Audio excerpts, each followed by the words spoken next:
আচ্ছা, এভাবে কেউ পাউরুটি খাইছেন কোনোদিন?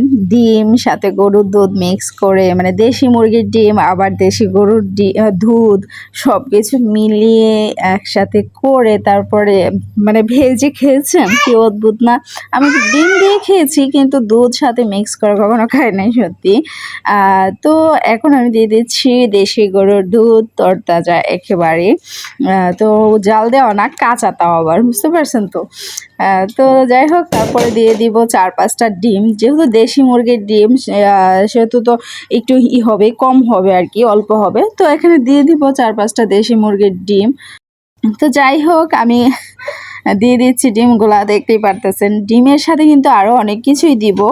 একটু গুঁড়া দুধ দিতে পারলে হয়তো বা ভালো হতো, কিন্তু ঘরে গুঁড়া দুধ ছিল না। যেহেতু এটা গরুর দুধ, দেশি গরুর দুধ, সেহেতু কোনো সমস্যা নেই।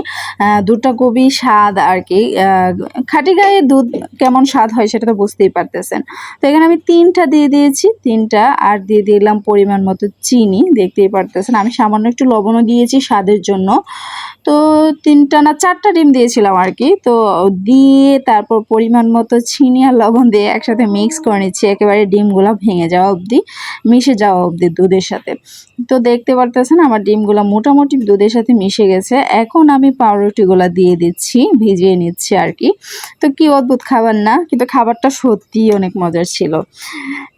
তারপর দিয়ে একটা কড়াইয়ে হালকা পরিমাণে তেল দিয়ে হিট করে নিয়েছিলাম। এখন দিয়ে দিচ্ছি। আসলে পাউরুটিগুলো একটু বড় ছিল, তো আমি একটা করে ভেজে নিলে হয়তো ভালো হইতো। 2টা নাড়াইতে চাড়াইতে কষ্ট হচ্ছিল, তাই আমি একটা করেই ভেজে নিচ্ছি আর কি। একটু সফট ছিল আর কি, তেমন মোচমোচটা কম ছিল, কিন্তু খেতে বা স্বাদ যেটাকে বলে সেটা খুব খারাপ ছিল না, সত্যিই ভালো লাগছিল। তবে আমি আগে কখনো এভাবে ট্রাই করি নাই। আমি যখন দেশে গিয়েছিলাম তখন এই খাবারটা ট্রাই করেছিলাম, সবাই খেয়েছিল, সবাইকেই দিয়েছিলাম, অনেকগুলাই বানিয়েছিলাম। তো সবাই খেয়ে ভালোই বলছিল। ওই যে আমি অল্প অল্প তেলে ভেজে নিয়েছি আর কি, সফট ছিল মোটামুটি। যেহেতু আমি পুরাটাই দুধের সাথে ডুবিয়ে ফেলছিলাম, তাই নরম হয়ে গেছিলো আর কি।